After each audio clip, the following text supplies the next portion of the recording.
They called her Naya, but that was not her real name. People in the village didn't know where she came from. Her mother came one day walking alone with a baby on her back. She had no husband, no family, and no money. She built a small hut near the bush, far from the village center. People said strange things about her. They said she talked to herself. They said she spoke to trees at night. Naya was not like other children. She didn't cry when she was hurt. She didn't laugh when others played. She didn't go to school. Instead, she walked in the forest. She watched the birds. She listened to the wind. Sometimes she sat under the big tree and stared into the sky for hours. When she was 10, strange things began to happen. A woman who could not have children drank her leaf tea and had twins. A goat that was dying touched her hand and stood up. Sick people got well after touching water she had prayed over it at first. People called her a healer. They brought her food, cloth, and coins. But then a chief's son died. Even after drinking her medicine, the chief was angry. "She is not a healer," he shouted. "She is a witch." Fear began to grow. She is too strong for a girl. She speaks to spirits. She knows things children should not know. From that day, the village changed. Nia was no longer just a girl. She had become a mystery and a fear. They called her Nia, but that was not her real name. Nobody in the village remembered the name her mother gave her. Some whispered that the wind had named her, because the day she was born, the sky turned dark. And thunder shook the earth, though there was no rain. The goats ran in circles, the birds flew backward. Even the chief's dog refused to bark that night. Her mother was a silent woman. She lived near the edge of the village, where the land cracked from thirst and no trees dared to grow. People said the woman had once been beautiful and rich, but after marrying a man from the river tribes, she returned with only a baby on her back and ashes in her heart. Naya grew up like a wild seed. She didn't cry when she fell. She didn't smile when praised. She didn't run from snakes or fear the night. Instead, she sat under the old baobab tree and stared into the wind like she was listening to a story only she could hear. She didn't go to school, not because she wasn't smart, but because her mother said. The world teaches you more when you walk without shelter. And walk she did. Every day, barefoot across the dry fields, watching, waiting. Learning things no one taught her. By the age of 10, Naya could speak the names of every herb in the forest and their secrets.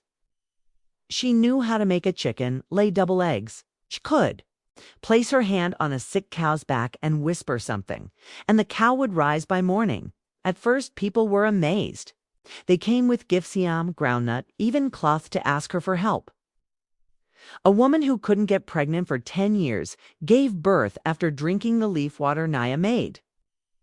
A boy with a twisted leg walked again. Word spread. But in every village, amazement turns to fear when something is not understood. One night, an elder's son fell ill. They had gone to Naya, but the boy died anyway. The elder, mad with grief, stood in the center of the village square and shouted, "The girl is not a healer. She is a thief of breath. She took my son's life." People began to murmur. "It's too much power for a girl that young. What if she turns on us? Who taught her these things? Why does she never smile?" The chief, an old man with clouded eyes and trembling hands, summoned her. Naya went without fear. She stood in the great hut, facing him as the elders sat in a circle. The hut smelled of smoke, sweat, and suspicion. "Girl," the chief said, "they say you speak to spirits, that you whisper to cows and they rise. Is this true?" Naya looked him in the eye. "I speak to what listens," she said. "Cows listen. So do trees. So do the sick." The chief's hand trembled. "You are too young to hold this kind of power. You understand how dangerous that is?" "Only if you fear power," Naya replied. "Only if you cannot carry it in your heart." That day, the elders sent her away from the village for a time, not as punishment, but as protection. or so they said. Naya did not protest. She walked out with her small bundle barefoot into the forest, as if she had been waiting for this moment. Her mother did not cry. She simply whispered into the wind and turned away. That night, a wildfire burned through the edge of the village.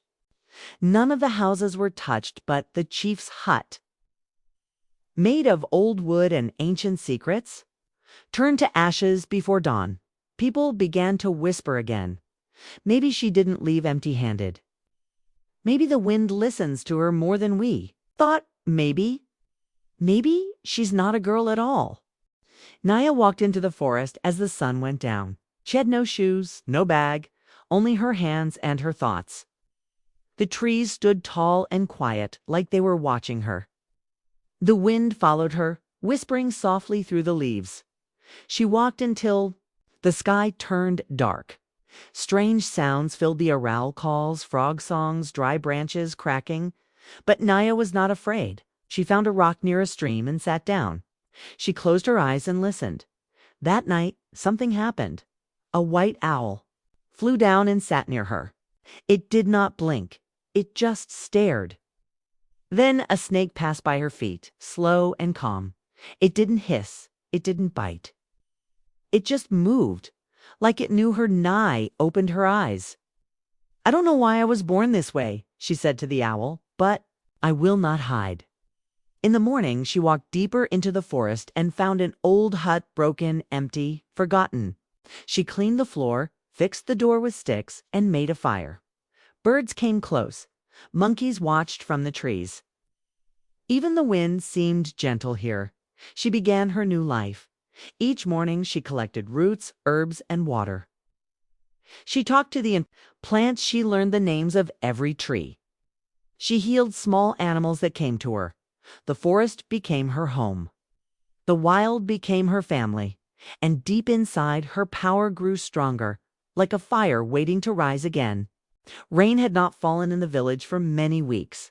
Ground was dry, the rivers were tired, the crops were dying. People looked up to the sky and prayed, but the sky stayed silent.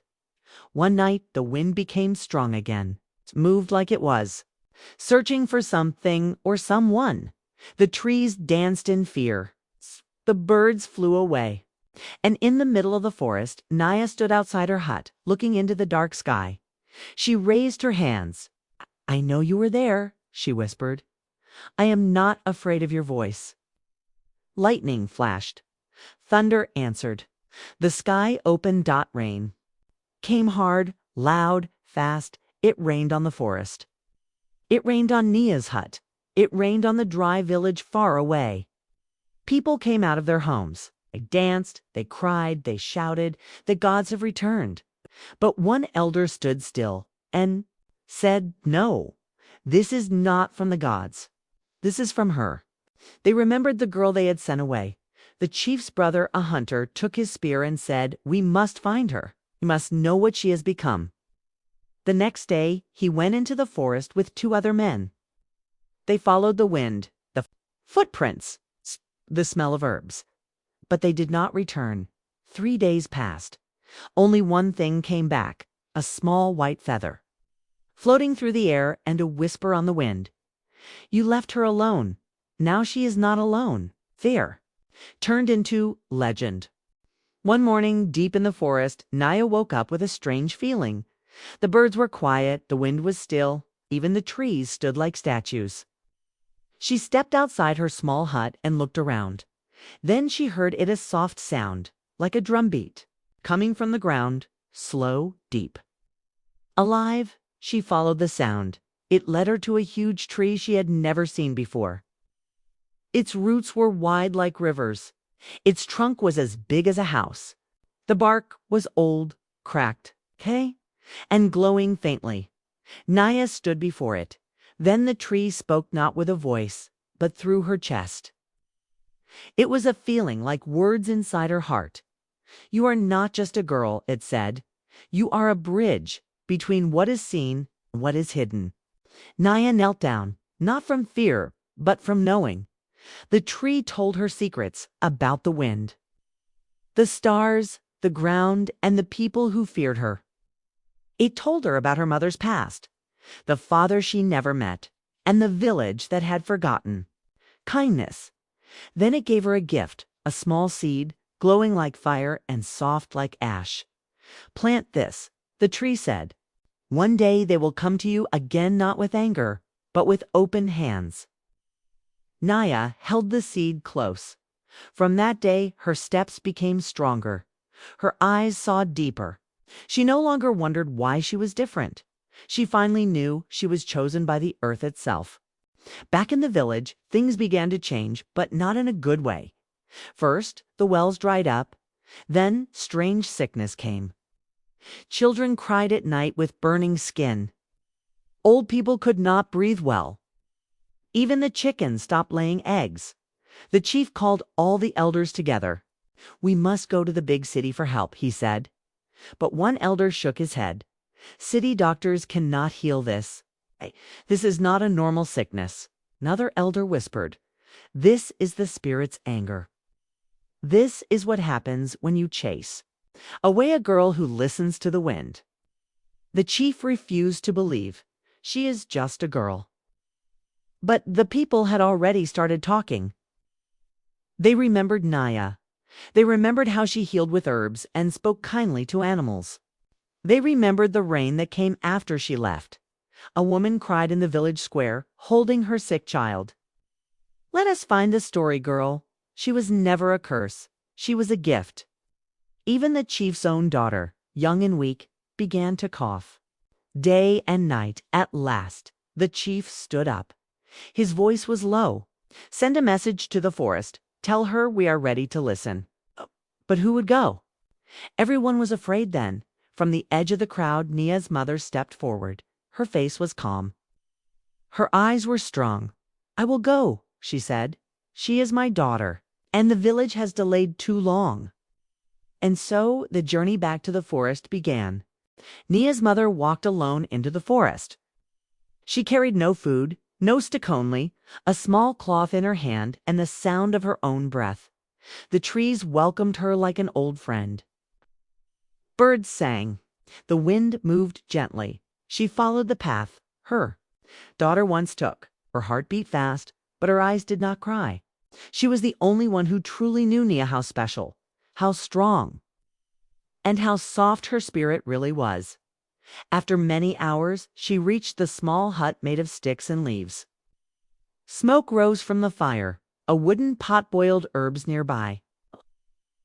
And thereunder, the big tree stood. Nia. She was taller now. Her face was calm. Her eyes held the sky inside them. The mother dropped to her knees. "My child," she whispered, "forgive us. The village is sick.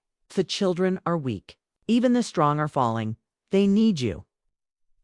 Nia helped her mother to stand. She said no harsh word. She only looked into her eyes and nodded once. "I knew this day would come," Nia said quietly. "The tree told me." That night, the wind spoke louder than before. The animals gathered close to her hut. Even the white owl returned, sitting on a branch. Watching like a guard, Nia packed her herbs, her seed, and her silence. She did not return with anger. She returned with her strengths soft, deep, and ready. The story girl was coming home, but not as a child, as a power. When Nia walked back into the village, the sky changed. The clouds followed her like shadows. The wind moved beside her feet. Birds flew above her head. She did not speak. She did not smile. She only walked slow, strong, and full of power. The villagers came out of their homes. Women covered their heads. Children hid behind their mothers. Even the warriors lowered their eyes. But Nia was not angry. She looked around and saw the sick, the tired, and the weak. The chief sat on a wooden chair, his hand shaking, his eyes full of shame. He stood and bowed his head. "Forgive us," he said. "We were blind." Nia nodded once. "I did not come for revenge," she said softly. "I came because your pain called me." She touched the ground and placed her small glowing seed into the soil near the village. Square. The wind blew harder. The earth shook a little. Then she walked from house to house, giving each person a cup of her forest tea. She placed herbs under pillows, drew lines of dust around doorways, and whispered words into the air by morning. The coughing stopped. By the second day, the children laughed again. By the third day, the chickens laid eggs. The people gathered under the baobab tree and sang songs of thanks. They called her not witch, not curse, but daughter of the wind. And still, Nia said nothing. She only smiled for the first time, and the whole village felt peace. Years passed, the village changed. The crops grew again. The water returned to the wells. Children no longer feared the night. People lived longer. Laughter returned to the homes. But one thing stayed in every heart: the story of the girl who came back with the wind. Nia did not stay in the chief's house. She rebuilt her mother's old hut near the forest edge. She grew herbs, taught children about plants, and healed the sick with her soft voice and gentle hands. Elders came to her for advice. Warriors came for blessings. Even strangers from far villages walked days just to hear her speak. But she still spoke little. She didn't need many words. Her eyes said enough. Her silence became wisdom. The tree she planted in the village square grew tall and strong. Its leaves never dried. It gave sweet shade and strange fruits. People called it the listening tree. And under that tree, every moonlight night, the people told stories. They told of the girl who once walked with bare feet into the forest. The girl that Chief feared. The girl the wind loved. They told their children. And their children's children. And no one forgot. Not her quiet steps. Not her glowing seed. Not her power that never shouted but healed everything. Nia grew older. But the story stayed young. Because some stories are not just words. Some stories are alive, and in that village, under the wind and stars, the story girl still walks in hearts. In whispers. Forever.